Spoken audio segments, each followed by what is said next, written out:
Stupid. Sarah.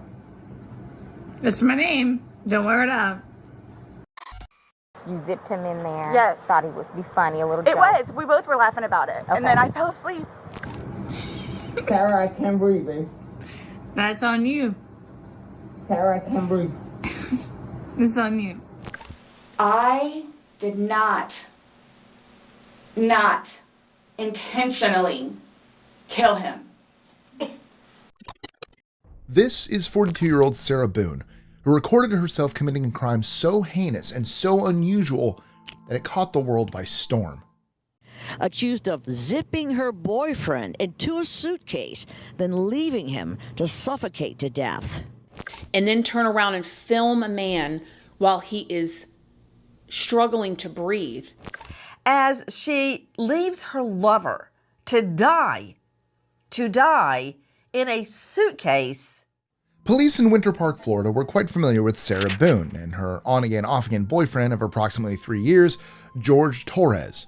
Sarah had grown up in Orlando, Florida, and graduated from Edgewater High School in 1996. Little has been revealed about her youth, though according to her psychologist at her eventual trial, she had a tumultuous childhood and an unhealthy relationship with her parents. Despite this, from photos and video of her early life, she seemed to be a bright girl with her whole life ahead of her. In 2006, she married her first husband, Brian Boone, and had her son Lucas soon after. According to Brian, their relationship had been less than ideal. He said that Sarah had a severe alcohol addiction following the birth of her son, resulting in her spending many nights at nearby bars until 3 a.m. In addition, there was another big problem brought on when she drank. And you said when she drinks that she can get physically aggressive? She can. I mean, she did it to me a lot, where she'd hit me and stuff like that. I mean, she's tiny. I mean, What do you mean hit, though? Like, open hand smack you, or like try and punch you? Yeah, she'd punch me. I mean, more arms. She many times would use her claws. I mean, I had scratches on my neck at times, on my arms. I mean, things like that where she'd dig with her claws. Okay. I never got that drunk, and I had restraint. I never touched her back. I think George didn't have that restraint, and at times he would hurt her back. So I mean, for all I know, all the times he got arrested, she started it. I don't know. I wasn't there, so. But I know she could get violent at times. Okay. The two separated in mid-2016. According to Brian, this was due to Sarah's infidelity, violence, and her inability to quit drinking. Prior to their separation, she was already romantically seeing Jorge Torres, an artist and father of 3 from Philadelphia, Pennsylvania. Following the divorce, Brian bought Sarah out of their family house, and she moved into this townhome with George. Though Brian and Sarah had split custody of their son, Brian told investigators that she wasn't the most responsible parent. It's her day to pick up the kid, but it doesn't always happen. 1 or 2 days a week, maybe she gets him. Out of the 5? Yeah. Okay. Yeah. Despite their divorce, Brian continued to be a refuge for Sarah. His alimony supported her lifestyle, and for at least the 2 years prior to 2020, she wasn't employed. George maintained a job at a local Ace Hardware, but at the time of his death, the shop had closed, leaving him without a source of income. When the couple fought, as they frequently did, Sarah would go to Brian for money to bail George out of jail. Both the police and Brian were used to getting calls from Sarah. But the calls they received on the afternoon of February 24th, 2020 was absolutely out of the norm, even for the volatile couple. 911, what is the location of your emergency? 4748 France Court, apartment 3. 4748, what's the street name? France, Frantv. And the apartment number? 3. Is this a police or medical? My boyfriend is dead. Okay, send the line for the fire department. Do not hang up.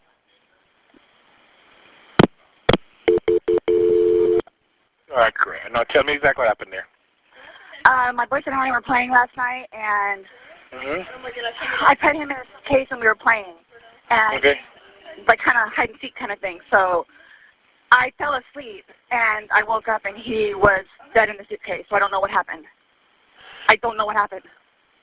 Right, okay, what's the apartment number? 3. Apartment 3? Yes, like he has like blood coming out of his mouth, and I don't know if, like, he had, like, an aneurysm or what happened. Right, okay, all right, okay. Listen, we're getting help out there, too. All right, okay. Okay, Right now? Okay, yeah, man, listen, we're on our way out there. You're at 407-716-8684. Okay, is he hanging from somewhere or what, ma'am? No, I pulled him out of the suitcase. I tried giving him CPR. Okay, so he was in a suitcase? Yes, and I fell asleep. Okay, how old is the boyfriend, ma'am? 42-year-old male. All right. Okay, we're sending help out there. Sheriff's officer on the way out there? Yes, I'm sorry? Yeah. Okay. All right. Listen to me. Okay. I just need to confirm this. All right. I understand. I just need to confirm this. Is he awake at all? Is he conscious at all? No. He's purple. Is he breathing? No. All right. I need you to get him on the floor, flat on his back for me. Okay. I did. I tried giving him CPR. All right. I tried giving him CPR. Yeah. Okay. But nothing happened. He's purple. Okay. Listen to me. There's a defibrillator available. I need you to get it for me. Okay. What is it? You have an AED available? No. All right. Do you right by him now? I'm sorry? Are you right by him now? Yes. Okay. Lay him flat on his. Okay, ma'am. Listen. So listen. Is he cold and stiff? Yes. Okay. Well, he's not necessarily cold, but he's stiff. And he's purple. Okay. All right. Listen to me. Listen to me. I want you to lay him flat on his back for me on the floor. I did. Removing the pillows. Okay. Yes, I did. All right. Okay. He's stiff and purple. Right. Okay. Listen. Okay, man. That's fine. We're still going to do compressions on him. Okay. All right. Place the heel of your hand on his breastbone, right in the center of the chest, right between the nipples. Yes. Put your other hand on top of that hand. Baby, I'm telling you. Just by looking at him, you can tell. Okay. Please. Okay, he just gurgled. Okay. Listen to me. All right. I want you to place the heel of your hand. Okay, right between his chest, right between his breastbones. Yes. Put your other hand on top of that hand. Yes, we want to pump his chest to me hard and fast, going to this twice per second. I'm doing it again. Okay, no, just keep on pumping. That's all you need to do for me. Keep on pumping his chest for me. I don't need you to stop and talk or anything. I just want you to count out loud for me, okay?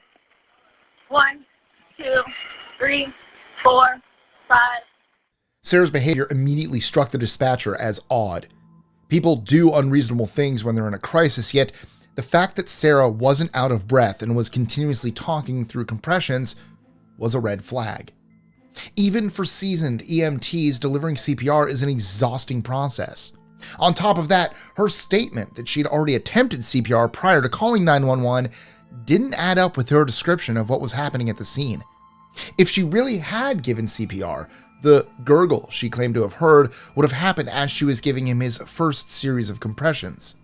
There were enough red flags waving without even addressing the biggest signal that Sarah wasn't being entirely truthful. The fact that her story made little sense and that she was so adamant to repeatedly state that they were playing and having a good time. Police rushed to the scene, where things rapidly grew even stranger. I know. That's the property manager. I don't know if I should go tell him really quick or just so he knows what's going on. Where is he at? He wants that way. Oh, don't worry about that. We'll take care of that for you, okay?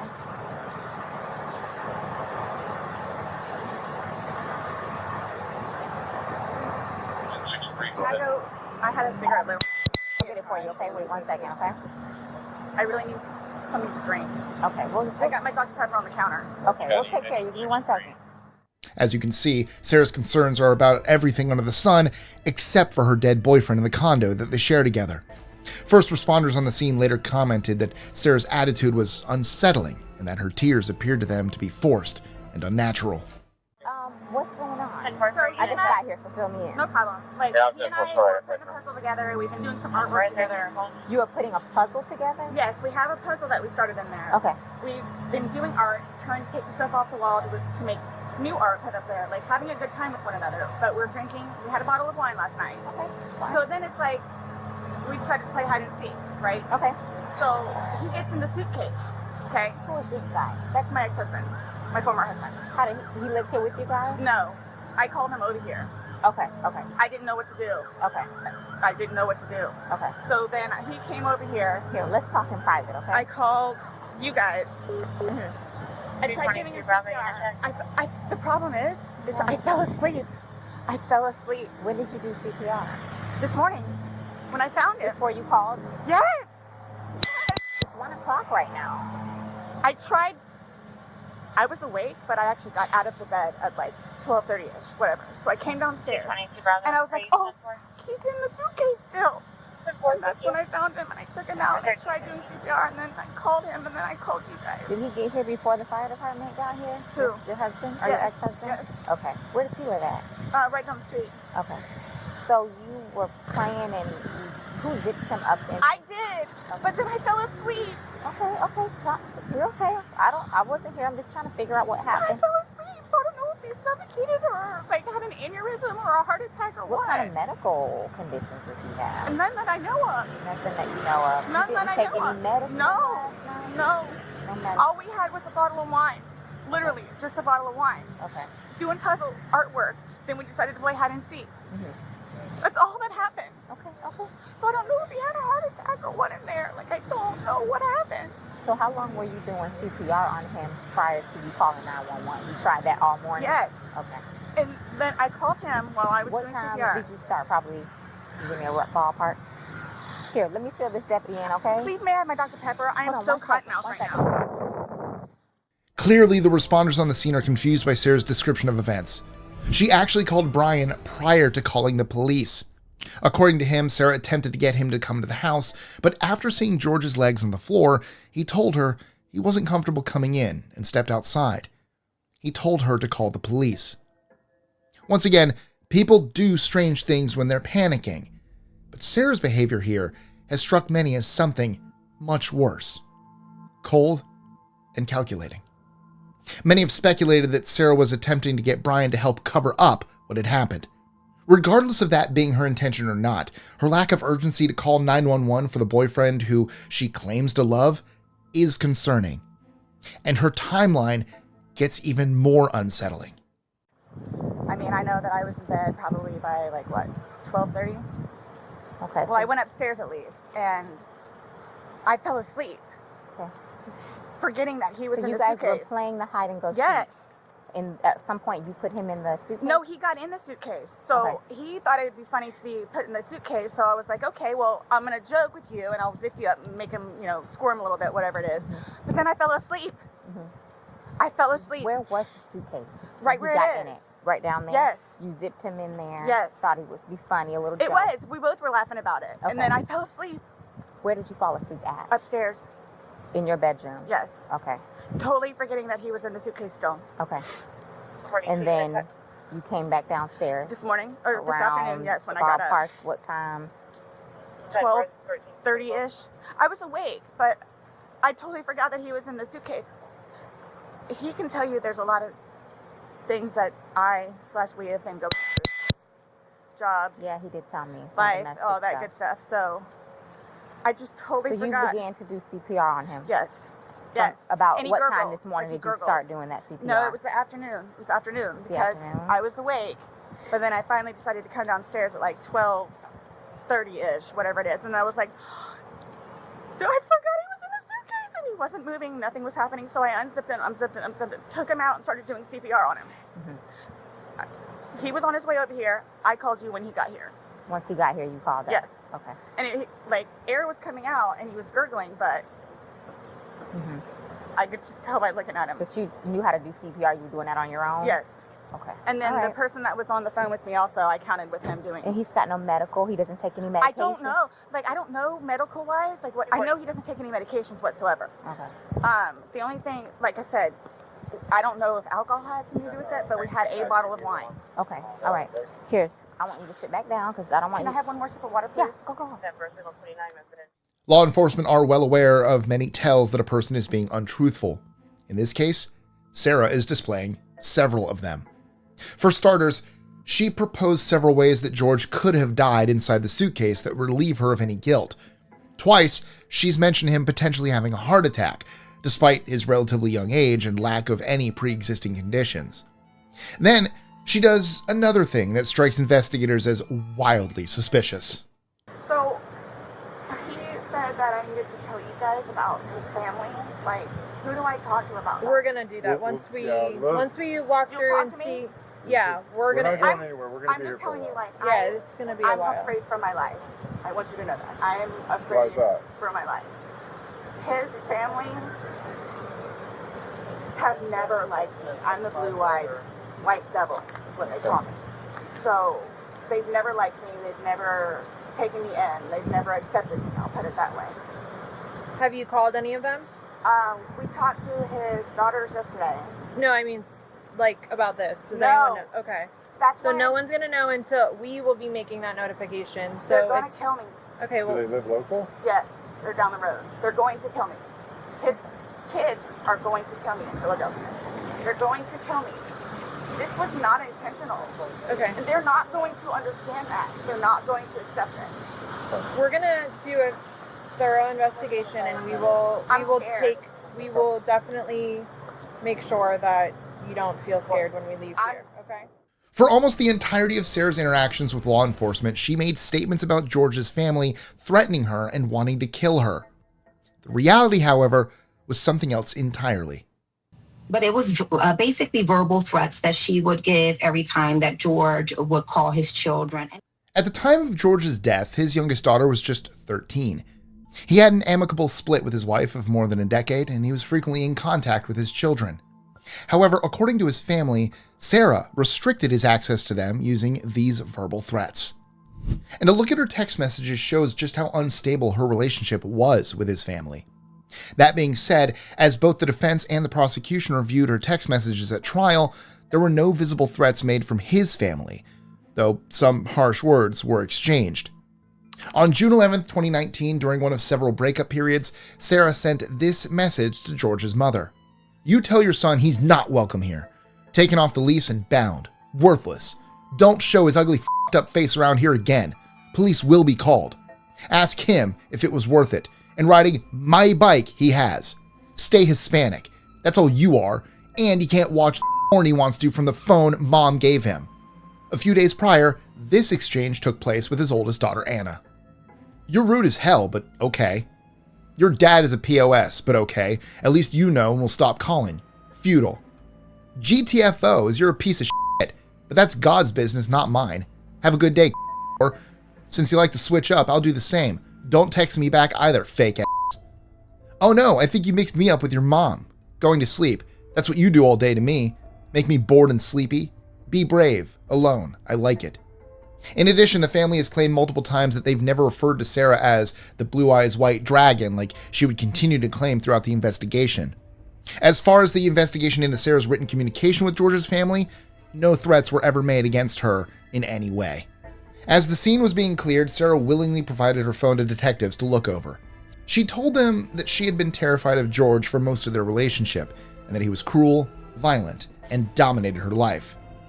A look at her cell phone, however, painted a much less black and white picture than one toxic partner and one innocent, blameless one. But it seems Sarah didn't think of that before heading into her interrogation, or about what the autopsy would show. So, this morning we went to his autopsy, and we were informed of some injuries that he has by the doctor. So, so he's got scratch marks to his back. I know what that's from. Okay. And it's called a contusion. Do you know what a contusion is? So, like, basically you're getting hit, and then, you get a mark from it. You'll get bruising. Like, someone hit you or something like that. It's called a contusion.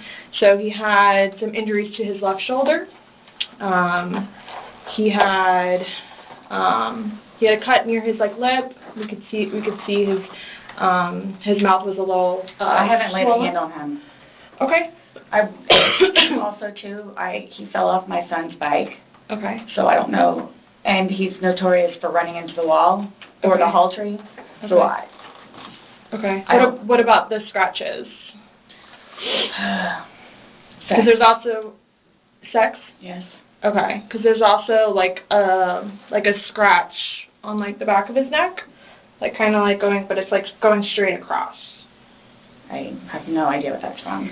and they're all recent. Like they occurred recently. It wasn't something that occurred post or that occurred a week ago or 2 days ago, 3 days ago. They definitely occurred, you know, the night leading up to when he was. In all honesty, we have not gotten into it.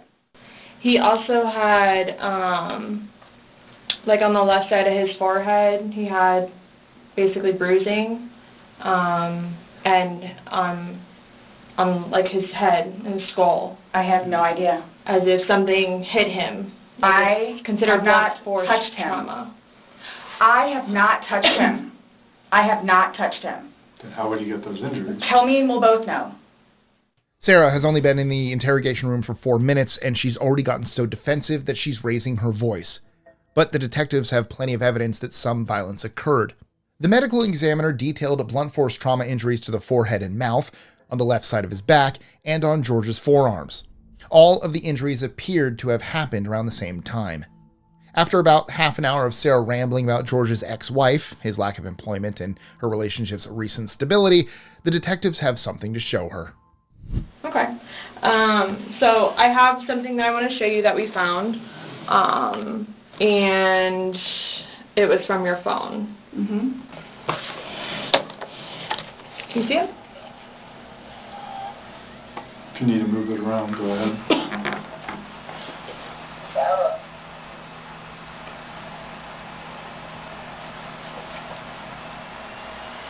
No, I don't remember that. For everything you've done to me. For everything you've done to me. Your battery's about to die. Shut it down. Oh, okay. This is the video that detectives are showing Sarah.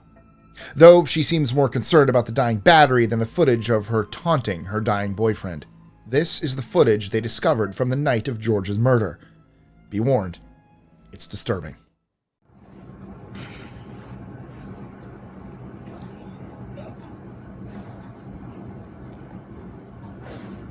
Sarah.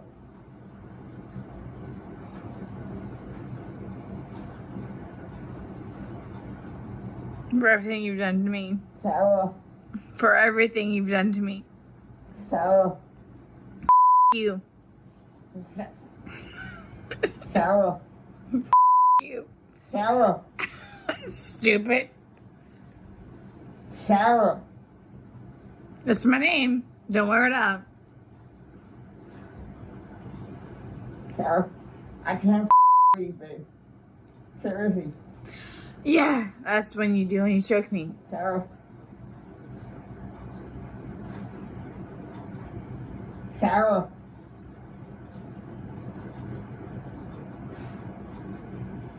Sarah.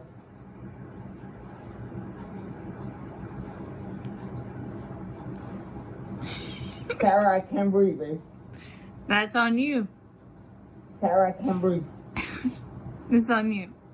Sarah.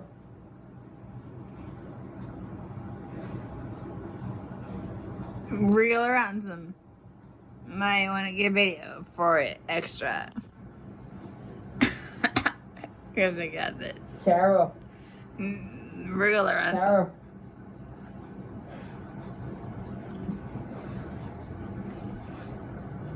Sarah, I can't breathe, babe. Oh. That's what I feel like when you ching on me. Sarah. Breathe, Sarah. Yeah. You should probably shut up. Sarah. Shh.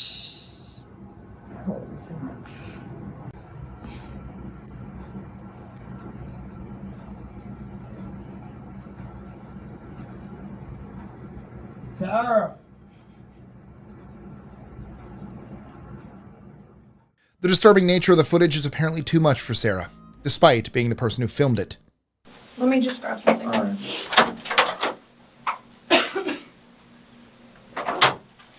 No, I was just simply asking because you had a look on your face when she asked you if you've ever done that before. You looked kind of shocked and. No. Okay, but why did you say it like that? Like. I don't think you all understand who I am. Where. Okay. Well, tell me. I mean, I've always been a straight-A student. I am an outstanding mother to my son. Okay. I excel at everything. I would not do that. You wouldn't zip somebody in a suitcase? Well, I didn't like completely lock it. I mean, I opened it with one finger. I left enough in there for him to get out. Okay. And I wasn't planning on going upstairs and going to sleep. Okay.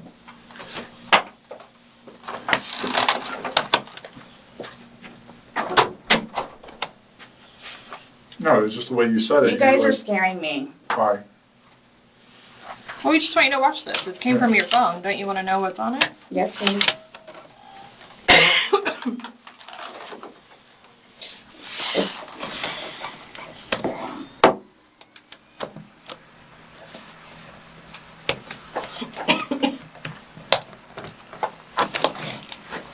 Is it long? Because I don't know how much I can take.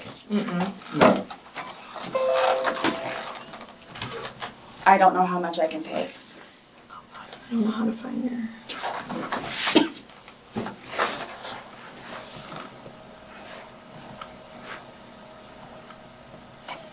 Do I have to watch this? I continuously throw up. I don't sleep. I don't want to see it, if that's okay. Well, it's on your phone, and you can either explain it or we take it for what it is. Yeah. We're just trying to give you the opportunity to tell us what's going on. That's it. It's that long? 2 minutes. No. For everything you've done to me. For everything you've done to me. Fuck you. And it's Fuck just, you. that's you, your voice. Stupid. Sarah. That's my name. Don't wear it up. Sarah, I can't fucking breathe it. Sarah. Yeah, that's when you do when you choke me. Sarah. Sarah. I don't want to watch it, please. Okay. Last time we talked to you, you had said that you put him in the suitcase, he had 2 fingers hanging out, and you I went to flipped bed. him over. I flipped him over, and that's where it was. There's 2 different videos and a still picture where, yeah, it shows you flipping him in different positions, and him saying that he can't breathe, and you saying, fuck So you. this is upside down. So in order for him to have gotten into it... It was flipped up. Right. It was flipped up normal. Yes. Like as if you're packing something. So this is upside down. Guys, this is killing me right now.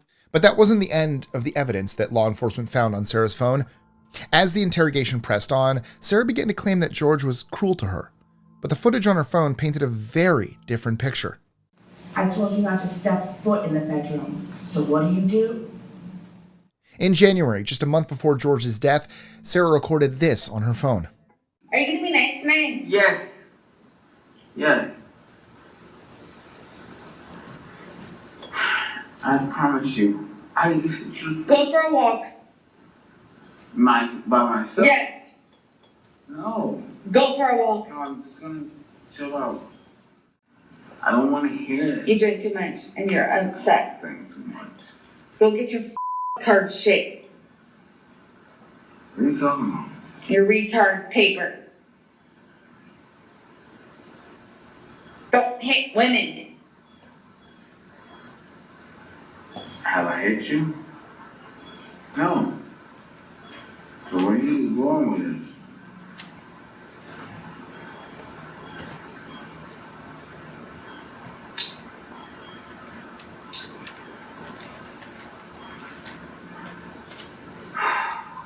I'm turning this off. Tell me whatever else you have off. Okay. You can film me, take a picture of whatever you want. You can tell you're on my I'm not doing. Do I ever get a buzz? No, I don't. I'm not doing anything to you. No, I Sarah. never do. I'm not doing anything to you, Sarah. That's my name. Don't wear it out. Sarita. Both parties are clearly intoxicated in the footage, but to detectives, it was a clear sign that the toxic behavior was coming from both parties. As they scrolled back in our camera history, even more came to light. Like this recording, taken on December 29th, 2019. So you remember this.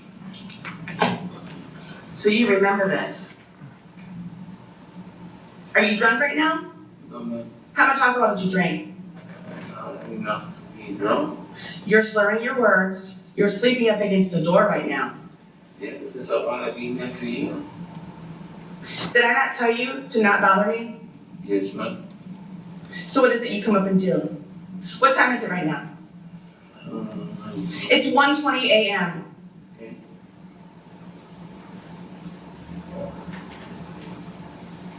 I haven't bothered you. I haven't bothered you since then. I just go to sleep. But didn't I tell you before at 9:30 to not bother me at all? Yes. Because why? Yeah, till tomorrow. Nope. Because I've been up since 4 a.m. since yesterday when you with me. Yes, ma'am. I want it to be documented that I'm leaving you, which means that you're getting out. You're getting out. You're getting out. Nobody's leaving nobody. Stop.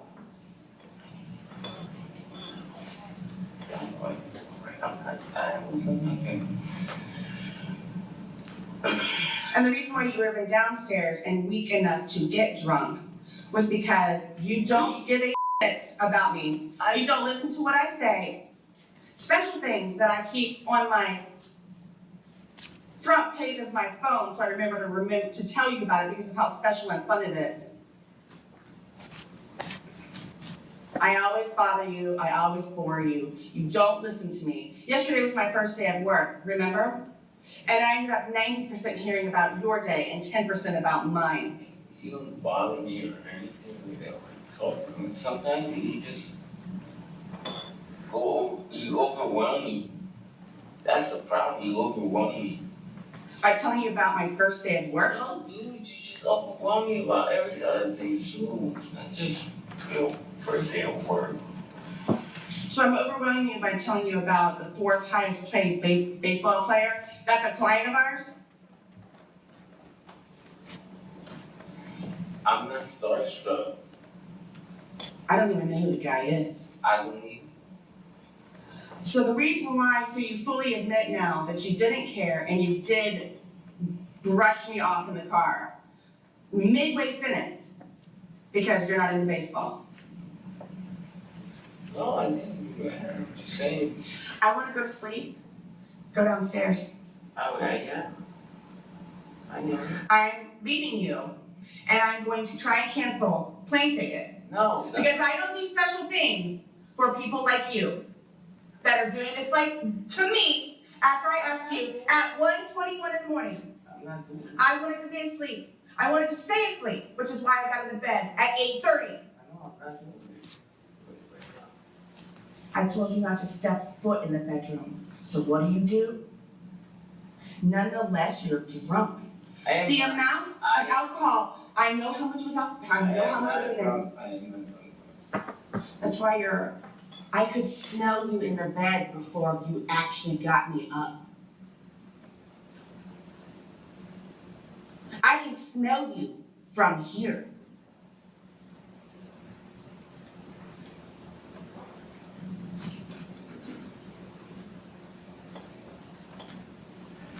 You're despicable. How am I despicable? I'm not even doing anything. Leave me alone. Okay. You're not gonna remember shit. Okay. Yeah, okay. Well, I'm not doing nothing right now. Get away from me. Sarah, repeatedly screaming at George while he's sitting on the ground, almost too intoxicated to sit up, provides some important retrospective insight into incidents that had occurred in the history of their relationship. Like this incident on June 15, 2019, when Sarah called the police on George for allegedly hurting her. I'm not getting arrested. No, I'm getting a statement from you. You're not being arrested. So, Okay, look, I'll come over and see you in like 5. Come on, Thanks, ladies. They know. let's get this done. They know. Okay. Good. Now, would you come in here so we can do your statement, please? And stop this. Sit down at the table and let's get your statement filled out. He didn't believe I would ever do it. I'm gonna shut the door. Is that okay? Sure.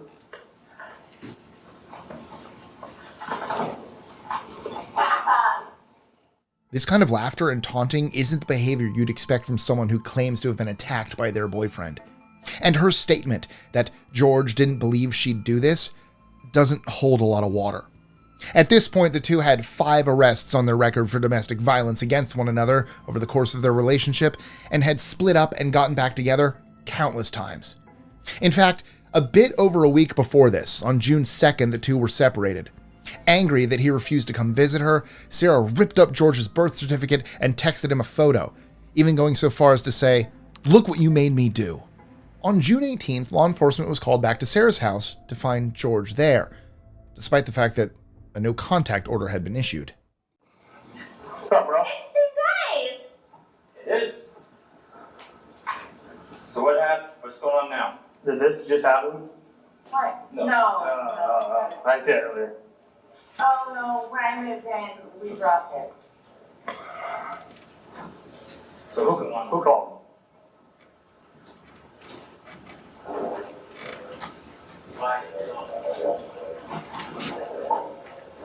So what's happening?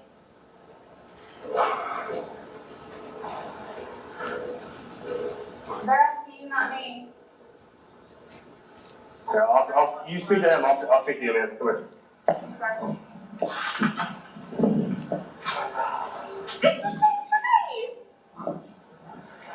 So I'm guessing you called for a reason, right? Only 24 hours. Yeah. Okay. Yeah, but you do realize he's here, though, right? Have you been drinking? I had a drink. Okay. It was raining. I did raining. No, look at the door. I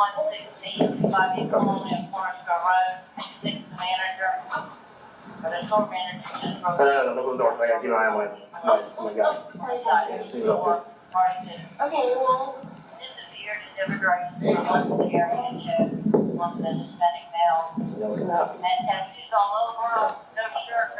Yeah, I have to. He's here. Yeah, you can stay right here. You can stay right here. He doesn't know. He doesn't have me, right? I have to. You have to. We left it earlier. George was detained for violating the no-contact order, even though he maintained that he was invited over to the house by Sarah to hang out, and that Sarah claimed the same. Yet, it was Sarah who called 911 to inform police that he was at her house. To many, it seems like the entire thing was a ploy to get George in more trouble. All the while, Sarah appears to have been trying to get herself out of any trouble, like this footage found on her phone of her coaching George what to say at trial regarding an altercation the two got into. I'm gonna go to court and I'm gonna tell the judge, listen, my fiance has nothing to do with it. It's all my fault. We were both drinking and it got out of hand. It's an isolated situation. It has never happened before. I love my fiance. She's a good woman. Never been in trouble in her life. She has a 7-year-old son that she loves and cherishes. A blind Boston Terrier. She has 2 dogs. One is blind, one is deaf. She goes around and she's driving and sees an animal that's injured. She'll stop in the middle of the street, no matter what kind of traffic it is, just to make sure that that animal doesn't get injured any more than what it already has. We both love each other. We both live together. Yes, every relationship has their arguments, but we are not the type of people that you guys are portraying us to be. She especially. Especially her. So please, if you can, dismiss this case. Close. Drop it. She is not the type of person. Good person. The footage found and their arrest history, along with Sarah's interrogation, gave detectives their own theories on their relationship. Though the relationship was volatile and clearly violent, Sarah was also an aggressor in it. It's important to note that before the footage was shown to Sarah, she had not once mentioned to detectives any fear she had of George or any violence committed by him. When the case went to trial, however, she presented a completely different story about what took place the night of George's death. At trial, she reportedly spoke about George's violence toward her. She maintained her story that she zipped George up in the suitcase as a joke, but claimed that while in the suitcase, George became irate and she was fearful for her life. Between these two movies, how did he express his anger with you? Told me that I was going to die. Okay. Now this is happening after he's already told you several times he cannot breathe in the suitcase, correct? Correct. And he's been in there for whatever brief amount of time it took you to zip him up, and the laughter stops, and then you go over to begin to film, correct? Yes. And you're filming. Your purpose of filming is to kind of teach him a lesson. This is your chance to say something to him when he can't say anything back to you, correct? No. Then correct me. There was no lesson to be learned. It was just I wanted him to try to understand how I felt so maybe he could progress in being a better person the next day. So you wanted him to understand how you felt in the past, and that's not teaching a lesson? I just wanted him to understand. Ultimately, these claims seem to have fallen on deaf ears, because after just an hour of deliberation, the jury came back with their verdict. We, the jury, find the defendant guilty of murder in the second degree as charged in the information. It's worth noting that Sarah was offered a plea deal that would have allowed her to serve less than 15 years in prison. Instead, she rejected the deal in favor of a trial. On December 2nd, 2024, she was sentenced to life in prison. In her closing statements, she told the jury, "I forgive myself for falling in love with a monster."